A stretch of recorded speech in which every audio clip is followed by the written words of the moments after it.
Good morning. Good morning. Welcome back to Ribbon Candy Hooking. Happy Wednesday. Welcome back, everybody. Let's see who's here this morning. Beautiful morning in Connecticut. We are enjoying perfect early summertime weather, although it was pointed out to me by Jay yesterday, and I think he's perfectly right. We have had the longest day of the year already. Isn't that hard to believe? I don't want to be negative, but that sounds like we're working backward toward darkness now. I hope I'm just not going to think of it that way because we are right at the beginning of the summer and the weather is lovely and there's so much to look forward to. I'm going to say good morning to everybody who's here. I just want to remind people really quickly one more time for those of you who are in Connecticut, Rhode Island, who have access to and would like to travel around the quiet corner of Connecticut. Woodstock, Connecticut, beautiful old town, lots of things to do, antique stores, food, and Donna Swanson's rug cooking shop, which is called Whispering Hill. I just want to remind you that tomorrow, Thursday, from 10 o'clock to 2 o'clock, the Scissor Man will be there, and there is a class that costs $20. The whole event is a class, so it is a class. It's good for beginners. It costs $20, and the Scissor Man is there if you want to sharpen your scissors for another $5. That is happening tomorrow at Whispering Hill, rug cooking store in Woodstock, Connecticut. I will be going to see Donna for the ATHA chapter meeting, and that is the Quiet Corner ATHA chapter meeting, and that is going to be July 10th, also at her shop, Whispering Hill in Woodstock, from 10 to 2. Planning to be outdoors, but the indoors will be open too, and she's doing like a 25% discount on bolts of wool in the yarn, like yardage off the big bolts, and I think 10% discount on everything else. So 10% discount on everything else. So that's kind of fun. I just wanted to remind you about those two events. I will be at the ATHA one. If you are not an ATHA member, which is the Association of Traditional Rug Cooking Artists, you can go to this meeting for $5 and decide if you like it. It's about society, it's about companionship, it's about getting together. And very often at these ATHA chapter meetings, there's a speaker or somebody's there showing something interesting and beautiful. And it's a social event, but it's also an opportunity to learn, to see different things, to get together once a month. So that is coming up too. I will be at the meeting. I won't be there tomorrow because it's a class. So I give classes. I'm not at the point where I'm taking classes right now, but it would be a fun thing. I have to post the link for the classes that I'm doing on Cape Cod, one this coming month, July, and then one in August. Hooking with yarn and punching with yarn, both. So both of those things are coming up. Lots of things coming up. You know what else is coming up? I was getting together. Remember I told you yesterday Joe stopped by and he said that he was becoming a serial killer with my swatch sets. Well, the swatch set is going to be ready for this month. It's going to be a big one, so I've got to figure out how this is going to work. I showed you this yesterday. I started with Shakespeare. I started with like medieval kind of Harry Potter type colors, natural colors from plants and juices of plants and veggies and leaves and organic matter. And I ended up finishing my dyeing. Ooh, my arm is like as good as broken right now. 30 colors in this set, and I am going to figure out how to break it up too, because I know not everybody needs 30 colors, but the swatch set is going to look like this. And I have to say, I think I kind of screwed up the order in here. There's like a plum one, and it should be down here near that one. But this is the color scheme, very sort of parchment effect to it, very old time, old world, Elizabethan era kind of colors. I put names with all of these colors, like this was a great use of time, right? Maiden's Blush, Gammon Steak, Merry Wives, Deadly Nightshade, Wormhole, Donkey Bottom for donkey, in Midsummer Night's Dream, Green Sleeves, Bridal Bower, False Oxlip, Musk Rose, Acorn Cup, Castle Maze, on and on and on. I think they're Maypole Ribbon, Robin Goodfellow, Ancient Thatch, Ophelia's Bouquet. I just kept going on and on. They all have strong either Shakespeare or Elizabethan associations. So this will be the 30 color swatch set for this month. And I don't often show you a preview of the pattern that you get for free with this swatch set. but I am going to this month because it's very specific. You know how we were so into tavern signs last fall, and I am not done being into tavern signs, but with this group of Elizabethan period colors, right, inspired colors, I wanted to do something that was very strong, sort of Shakespeare Elizabethan feel to it. And I thought it has got to be a tavern sign. And on top of that, I thought it has got to be Shakespeare. Because if you've been to England, you've probably noticed how many old pubs are called the Shakespeare's Head. I didn't do that on the wording. I'm very happy with this drawing. This is, I think, my best drawing in a long time. I wrote Midsummer for the name of the collection, Shakespeare. You could equally switch it to Midsummer Tavern, Shakespeare Tavern, or no text. But it's like I dropped a stained glass back behind him, and then I broke up the classic, like Encyclopedia Britannica painting of Shakespeare. I over stylized it with the bigger ruff, bigger sleeves, caps on the sleeves, and all that. And I broke it down to sort of compartmentalize places where you could add different colors from the swatch set. And then I broke down the doublet itself. These squiggly lines are meant to represent like a hit or miss pattern. So if you were interested in doing a hit or miss, the strong stained glass background, very, very graphic, but a nice tavern sign. And I always give you a 4-inch border all the way around at least. So you could even drop in a dark border if you wanted to. I haven't hooked a tavern sign for a while. My last one was the Devil's Punch Bowl that I designed. But I'm going to hook Shakespeare because I love Shakespeare. I actually went to grad school for Shakespeare for a while. I specifically targeted Trinity in Hartford because one of the teachers there wrote a lot about Shakespeare, and I was stalking her. And I guess I had a weird school kind of crush on her because she was so brilliant and amazing.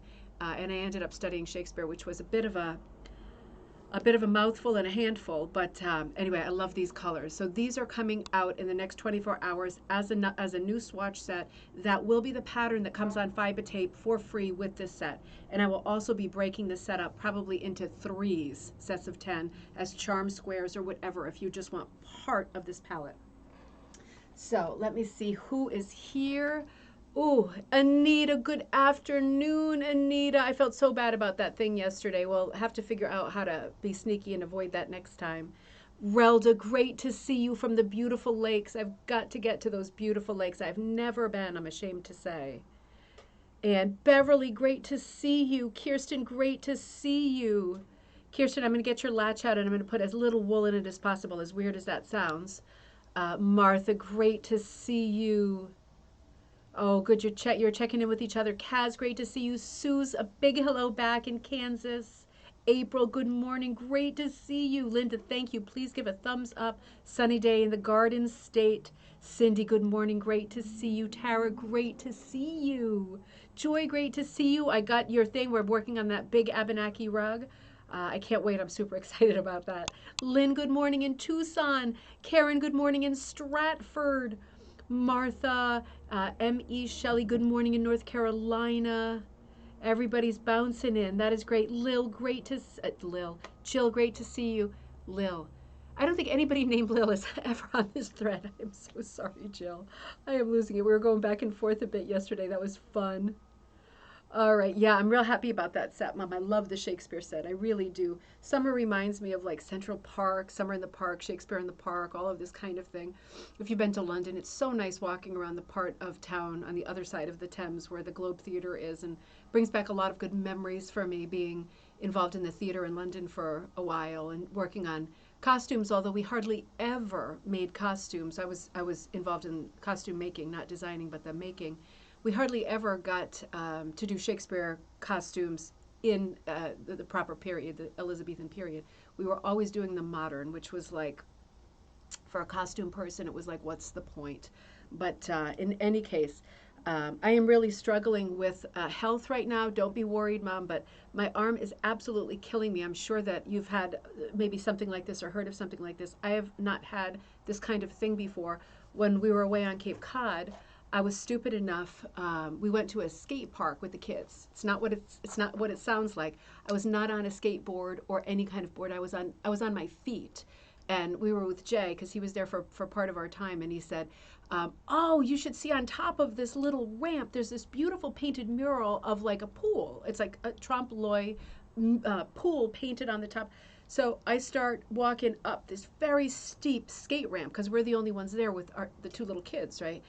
And I had my flip-flops on, and my flip-flop fell off, and I slipped down the ramp, and I grabbed at the railing that was there, the top of a fence. I grabbed it, and all of my COVID 160, 70-pound weight came slamming down on my shoulder. My glasses fell off, my phone fell and rolled it down the hill. It was just classic. And that was like 2+ weeks ago, and I am still like in excruciating pain. But I think it's time for a sling, because I don't think there's anything they can do when you do stupid things like this. But it is agonizing to sleep on, and it hurts all the time. So moving a little bit slower than I normally would, and I can't lift my arm. Who cares, right? But super aggravating, super aggravating. It's also hard to drive because it's hard to turn. I'm stopping. Super aggravating. So in any case, let's see. I want to keep up with these threads. You know, I want to get right back into the conversation about Edward Sands Frost and Charlotte Stratton, because we have been enjoying this book this week. Ever since cocktail time last Friday, we've been talking about Charlotte Stratton, and there's so much more to dig into. And I have been digging. You know, I've been working, but I've also been digging. I want to remind you, I was talking with Carol this morning. I want to remind you, as far as coffee time and cocktail time go, please consider, I'm going to put a link to Patreon. I always forget to put a link to Patreon for supporting this channel and this show. Because I do buy a lot of stuff that I share on the show. And even if you have $5 a month to subscribe, it makes a big difference, because it really does add up. I just bought some more stuff this morning to use on a future coffee time that I am super happy to buy and to share, but it really does add up. So anything that you feel like you can give to support this stream would be amazing. And I appreciate you being there anyway, because I love doing this. Injuries and all. Good morning, Barbara. Thank you. I'm just a ding dong, and it's impossible to sleep when you roll around the way I do, and you end up on an arm that doesn't support you right now. I can't imagine. I can't imagine what I did. So Charlotte Stratton is the person who bought the Edward Sands Frost stencils. And as a result, she's the authority. She seems to have known the most about the stencils and about Sands Frost as a person and his whole story.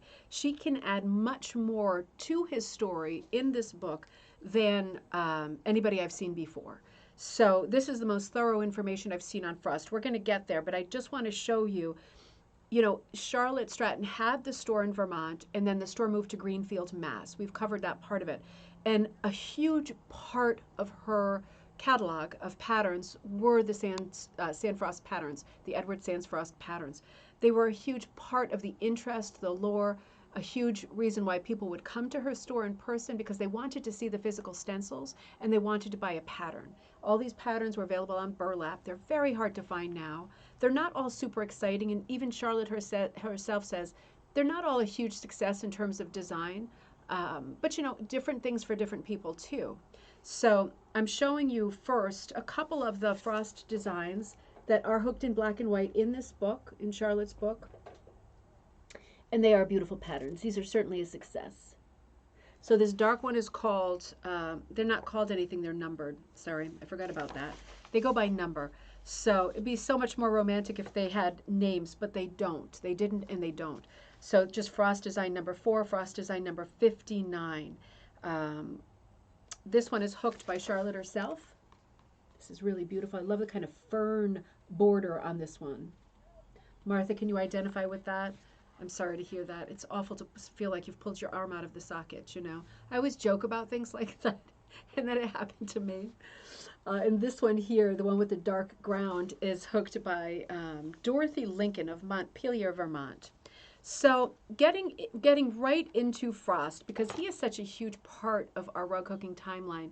He is the person who starts making commercial patterns. It makes it possible for people, I'm going to say women, who are struggling with making a design that they're happy with, using their supplies on, their time on, and displaying in their home. He's helping them get to a place where they have a starting point to do a pattern that they're proud of and is worthwhile. So interesting. Oh, Linda, you slipped wearing flip-flops and broke your leg. You know, probably is tendons, right? That makes a lot of sense. It probably is tendons. Ooh, so icky too, huh? Yeah, that was amazing. But yeah, I think flip flops are dangerous. And Judy, Mohair Judy, who's on with us a lot of times, she told me a story with flip flops about how she rear-ended someone in traffic because her flip flop did like a weird geometry thing under the gas pedal and got like wedged. And she couldn't get her foot off the gas because her flip flop was stuck under it, and she rear-ended the person in front of her. So maybe flip flops are just a bit too dangerous as fun as they are. But chapter 20, I touched on this yesterday that there's a whole chapter devoted to hooking Turkish Orientals and Persian Orientals. So that's very specific, and I want to take a whole episode to just talk about hooking these two sort of types of designs because they tie in so nicely with the Pearl McGowan designs and the Jane McGowan designs too, or ligaments, true. So that's one of the frost designs that she had that was bordering more on an Eastern type design. So Frost did this too. Frost did this way before Pearl McGowan did this. You know, it's always going to be hard to say, isn't it? And I'm probably going to get flack for saying this, but it's always going to be hard to say because the Frost patterns were so many, because they crossed over so much with other early pattern designers, not just in Canada, but in northern New England.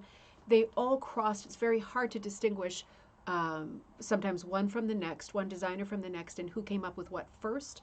And having said that, because we know that later, starting in the early 20th century, Pearl McGowan will go on an epic quest, a holy grail adventure, to catalog all of the rug hooking patterns that she can find. And how do we know that she didn't catalog some of the Frost patterns that are now known as Pearl McGowan patterns? I don't know how we could ever say that that didn't happen. And it seems to me that it is incredibly likely that that did happen.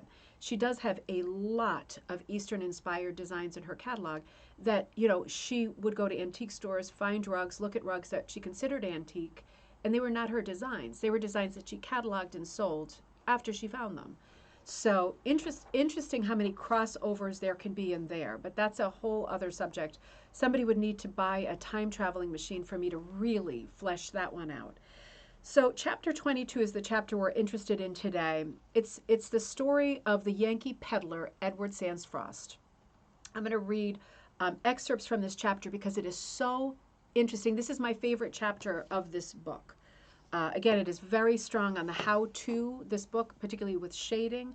Lots of accounts of women's groups getting together and lots of photos of people gathering together to hook and socialize, like our ATHA chapters now. But there's a couple of chapters that stand out. This is the one that stands out to me the most, the story of the Yankee peddler. And this is in the voice of Charlotte Stratton. Hooked rugs started from a humble beginning, but now grace the floors of beautiful homes furnished with valuable pieces of antique furniture. It has been suggested that, like Cinderella, they rose from a place by the hearth to unexpected glory. That is a great sentence, isn't it? Like Cinderella, they rose from a place by the hearth to unexpected glory. That is an amazing sentence. It was not until about 1867 that rug hookers were relieved of one step of their rug making process, namely drafting the design. I'm paraphrasing here. To many, it may only have been a relief because it allowed that so much more time could be spent on other details like gathering the materials, dyeing the materials, and actually doing the hooking process, not agonizing about the design part. Some continue to draw their own designs, and many do so to this day. But this relief from design drawing was made possible by an ingenious Yankee named Frost, who manufactured the first known commercial hooked rug patterns. His efforts to produce something that the housewives could purchase at a very moderate price, and the results of those efforts make the story in themselves. Because he was a pioneer in this phase of the art, and because the designs have sold and stood the test of the years, a brief history of his life is worth repeating. He was born, I'm paraphrasing still, he was born in Biddeford, Maine, January 1st, New Year's baby, 1843. He studied at Biddeford schools. As a young man, he learned the trade of becoming a machinist. At the outbreak of the Civil War, he enlisted in Company E of the 1st Maine Cavalry for active service. At the close of the war, he returned to Biddeford, where he resumed his work as a machinist. When ill health forced him to give up his work on the advice of a physician, he took up the business of becoming a tin peddler in order to be out of doors more than a machinist. In other words, getting out of a factory setting like a super urban setting and getting the fresh air that all the doctors were recommending at that time. He plied this trade through Maine, parts of New Hampshire, and Massachusetts, going from village to village and farm to farm with a supply of everything our grandmothers needed, from calico to tinware. So we constantly call him a tin peddler, but as you probably know, peddlers at that time had everything. It was like a traveling general store. They really fine-tuned what the community needed and spent money on, and they would stock those very things. They wouldn't stock universal things. They would stock the things that they knew sold in that immediate community. So he's going to places where rug hooking is very, very prevalent, obvious, dominant, in your face. He's going to notice that, and he's going to work accordingly and stock his stuff accordingly. But he doesn't just have a wagon full of tin, right? He would never make a living if all he sold was tin. How much tin can one buy in a lifetime, right? Now these are two more of the patterns, number 68 and number 6. I just want to show you as we go along. Very busy, traditional patterns, but you know, if you've ever learned a language, particularly as an adult, you know that once you start looking at something, even a traditional rug hooking pattern, the nuances really start to pop. The more traditional rug patterns you look at, the more you go, isn't that strange? There's ferns in the border instead of, for example, roses. You do start to notice things like that. Your eye starts to, with quantity, starts to pick different things out. So as much as these patterns might look super traditional and vanilla to us now, they are very different from each other. And if you were going to spend a whole season working one of them, you would certainly be thoughtful and careful about which one you chose. And you would look at all the different design features and the different kinds of flowers and plants or even vegetables that was represented in the rug, and you'd be making a really careful choice. For us, sometimes because of the quantity of this design, for us, this is my good arm. Still doesn't work. Well, that hurt. I'm just going to leave that open. For us, sometimes we look at them, at least for myself, and you go, oh, it's another medallion rug with scrolling. But they really are different from one to the next. I'm just going to let that go because I literally do not have the strength in my good arm to pull the window down. Cat in a tree, cat in a tree. So Mr. Frost became a personal friend to his customers since he had time to stop and rest a bit and carry the news from one house to another. And I'm thinking one town to another too. He bargained with his customers for old rags and old copper wash boilers, little realizing at the time that the copper bottoms of the wash boilers would be of particular use to him later. That's serious foreshadowing right there. He evidently was of an artistic nature. During his visits with his customers, where he often stayed overnight, I'm going to leave that one alone. He noticed many housewives hooking. Of course, he's working in a very remote area, right? And he's working through all seasons. So, of course, if he were out overnight in some godforsaken place where he walked, 6 miles to get to the road to one homestead, of course they would let him stay overnight, right? Of course they would, because it would be inhumane to tell him to move along in the evening, nowhere to go. That's one of the reasons there are so many covered bridges in those areas, partly to span, to make a shortcut to span a river, but also for shelter because they originally had doors on each side of a covered bridge. So somebody like a traveler or a peddler who found themselves caught in weather or by the evening, ill-judged their timing, they could find a covered bridge, which were well known, and shut both doors with their animal inside the bridge so that they would at least be saved from the temperature, from the elements overnight until they had another chance in the morning to make another move. They would also in the winter, sideline, roll snow out onto the covered bridge because most people in winter were traveling with rails, not with wheels. So they would have to do what was called rolling of the snow, which was patting the snow, adding it to the inside of the covered bridge so that your vehicle could cross smoothly, right, without having a problem and ruining your wheels or your tracks over the bridge. Anyway, this would be his life, traveling from house to house in remote areas, and apparently often staying overnight. And on his overnight stays, he notices many housewives hooking rugs on material on which they or their neighbors had drawn their own designs. Being a shrewd Yankee trader and always looking for more business, he conceived the idea of making patterns himself. Living in a fair-sized town, he would be able to procure burlap of better quality than the tea sacking that was being used generally. Tea sacking. So he gave calico or tinware for the rugs he desired to copy upon his return to Biddeford. He would study how to make a permanent pattern from which to stamp the burlaps to be sold to his customers. He finally decided that metal would be the only lasting material to use. So that sentence went fast, but basically what she's saying is that he would take rugs, he would trade what the reverse of what you would think, take rugs from some of these households so that he could study them and copy them and figure out, how they were making them, what they needed, and how to improve on them. He would take them as prototypes, which I think is interesting because I've never heard that part. I only heard about him giving stuff for rug making. I never heard about him taking the rugs, which of course he must have.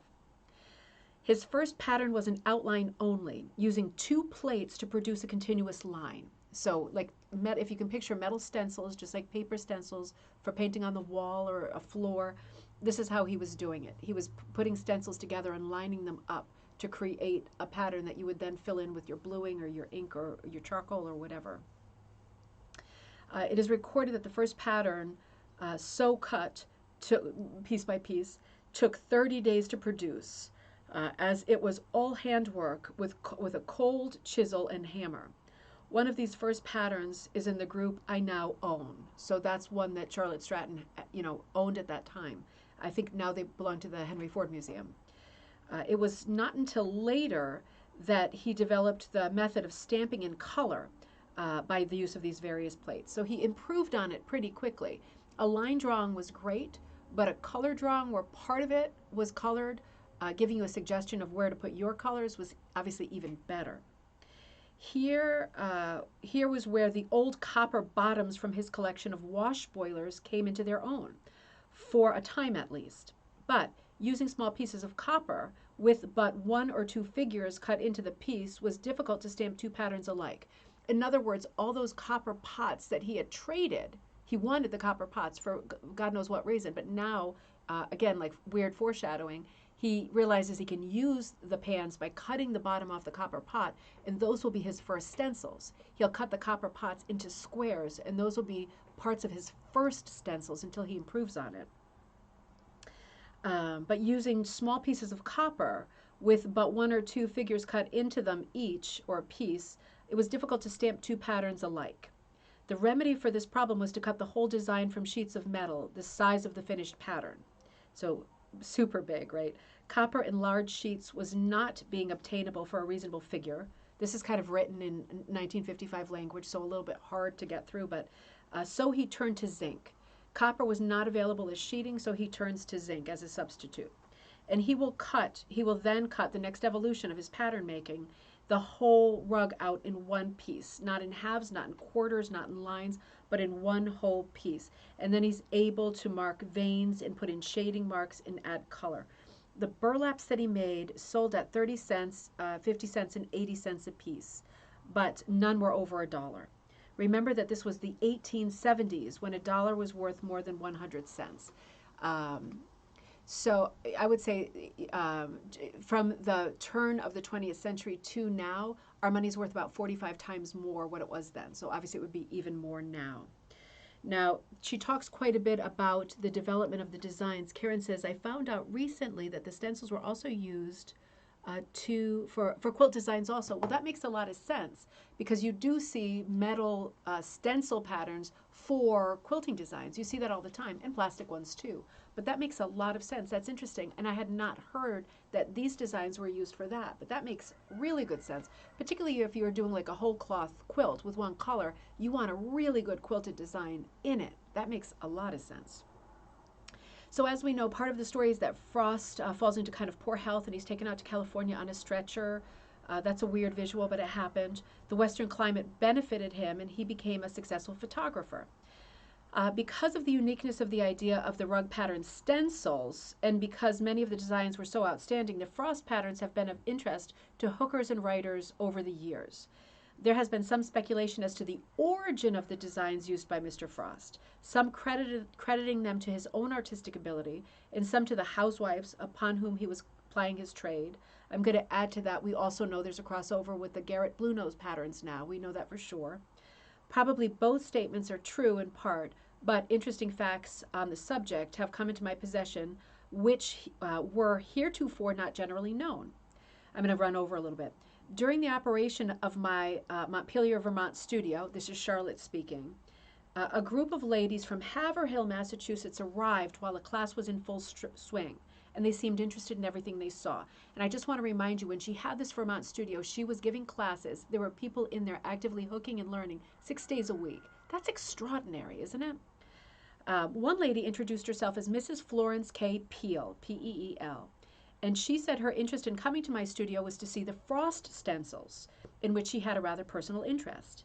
As the story was told to me, Mrs. Peel, her grandmother, Mrs. Peel, her grandmother, Mrs. Robert Benson, was from Biddeford, right, where Edward Sands Frost was from. She's one of the leading ladies in the town. Her husband was a skilled man who was an overseer in the York Mills in Saco in Biddeford and an expert on dyeing. The Bensons were a well-to-do family, and their home was in an old mansion which was set high on a hill overlooking the river. The house was full of many fine pieces of old furniture, blown glass, carved marble, as well as much fine linen. Grandma Benson possessed much creative ability, and she loved color. Her beautiful flower garden was resplendent with cabbage roses, poppies, calla lilies, fuchsias, and borders of ladies' delight. Her artistic nature found expression in planning her own designs for the rugs that she hooked. First, she would determine the desired size of the rug, selecting a flower from her garden. I'm paraphrasing now, like a cabbage rose. She followed the same plan, blah, blah, blah, leaves, flowers. So she's laying out a pattern based on the inspiration of her own gardens. Having completed the drawing, she was ready to be transferred onto homespun linen that she used as a foundation.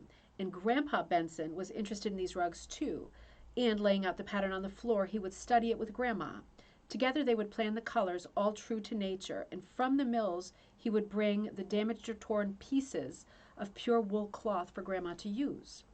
Her technique of hooking varied. Some strips were cut very, very fine, and the loops were not clipped. In others, particularly the flower designs, were hooked in a much wider strip, with each loop cut. So it looks like she might be bordering on the Waldoboro style of hooking at this point. This might be an early reference to Waldoboro, thus letting the colors melt into each other, giving a finished rug a very velvety appearance. In those days, Tin Peddler Day was something everybody looked forward to, and Grandma Benson was no exception. Being a very hospitable woman, she often offered everybody who came a cup of tea, pie, cake, cookies. Mr. Frost was probably so entertained, and he made many a prolonged business call with Grandma Benson, chatting about his wares and about the usual neighborhood gossip. Mr. Frost had always shown an interest in Grandma Benson's hooked rugs, as they seemed to him the most beautiful he had ever seen. On one of his visits, he made to Grandma Benson he made an offer for all of her hooked rugs. Mrs. Peel, my informant, did not know what the offer was, but it was sufficiently attractive to cause Grandma Benson to accept it. So this is a clear example of him saying, I see what you're working on. I need all those rugs as prototypes. Can I buy them from you? And she made the deal with him to buy all of her rugs. All of her rugs were loaded onto Mr. Frost's peddler cart and taken into Biddeford. There Mr. Frost copied the designs onto his sheets of zinc and laboriously cut the designs with a cold chisel and hammer. I am deeply grateful to Mrs. Peel for these facts, and it gives me great pleasure to record them permanently in this book. This has got to be the most important part of this book, really. In my opinion, this information, as given to me by Mrs. Peel, definitely establishes the fact that, although this group of old patterns are spoken of as Frost designs, they were not conceived by Mr. Frost, but they were copies of designs originally drawn by housewives. None of Mr. Frost's catalogs make any claim that he originated any of the designs. And in fact, the Oriental designs were frankly acknowledged to be copies of the latest importations of Turkish rugs, which the ship captains had brought from the old countries. That is the end of that chapter. I think that information is colossal. So he is an artistic man, Frost, but it seems clear, maybe some of his patterns are his own, but it seems clear that many of them were not. It's proven that many of them are not. I find that so interesting because that's another twist in the story. Unless you read chapter 22 of this book, you have not heard that before. And I think that is super interesting. I'm going to close this episode just by saying in the next chapter, I'm not going to go into it too deeply, She, again, does not talk very personally about herself in this book, but the next chapter is called My Studios in Montpelier and Greenfield and Other Activities. And the first paragraph says, prior to my acquisition of the Frost stencils, my studio in Montpelier, Vermont, was known as the Old New England Hooked Rug Studio. The patterns I then sold were of her own designs, but she says once she had the Frost designs, being a definite group by themselves, they required specific and special identification. So my studio was renamed and has since been known as the Yankee Peddler Hooked Rug Studio. So I find that interesting in and of itself, because if ever I find a reference to the Old New England Hooked Rug Studio, that's Charlotte Stratton Studio in Vermont. And she very quickly moves from the original name of the studio to the Yankee Peddler. That's important information for our timeline, I think. Thought that was really interesting.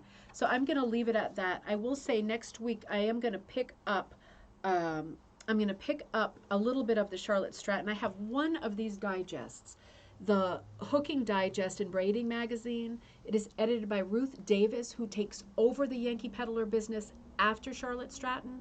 And Ruth Davis is another huge name and an important player in the history of rug hooking and design history. And these little newsletters are amazing for information. They're not super long. I just ordered all of the ones that were available on eBay because I want to share them with you. This one is so loaded with information, it's unbelievable. I will shout out to everybody out there and say, if you have copies of this Hooking Digest by Ruth Davis and you are at all willing to let me have photocopies of them, which I would pay for, or buy them from you, I would love to have as many of these, whether original or not, as I can for completeness sake. And I would like to read every word of every one of them, because when we start out, we have bingo night on Friday night.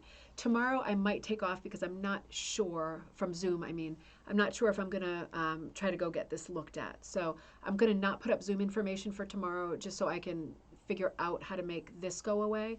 But on Friday, I will certainly do our bingo night, and the bingo cards are for sale. The info is in this thread, also on the Facebook group, Rug Hooking and Punch Needle Club. I will bring you more information Friday on our auction next week. But in the meantime, if you know anything about these Hooking Digests, I am begging you to let me know, let me share. I want to read everything, and I'm putting it all together in my head, and I'm sharing all the best bits and pieces with you. But we will start looking at these digests by Ruth Davis, and we will cross over to Charlotte Stratton this way, and to some new names of people we haven't mentioned yet, and their stunning mid-century work, mid-20th century work. So let's start with that next Monday. Again, I'm sorry about Zoom tomorrow. This really has to be tended to now. It's been weeks. And I will see you on Friday for Friday Night Bingo, Flower Edition. Thank you to Kira for putting that thing together for me. You'll have your cards probably tomorrow. I'll start sending them out. And I will put up the Midsummer Night's Dream swatch set comes with the free tavern sign of Shakespeare if you're interested in hooking that. I'm putting this up today too. I keep getting emails and I'm moving a little bit slow. The Van Gogh class is coming up Sunday night and next Wednesday, Designing Like Van Gogh. This is my Starry Starry Night. It's Starry Night over New England Village. This will be for sale, or is for sale right now in the Ribbon Candy Hooking Store. It's also available as a kit in my sort of autumn colors that I've shown and I will show again.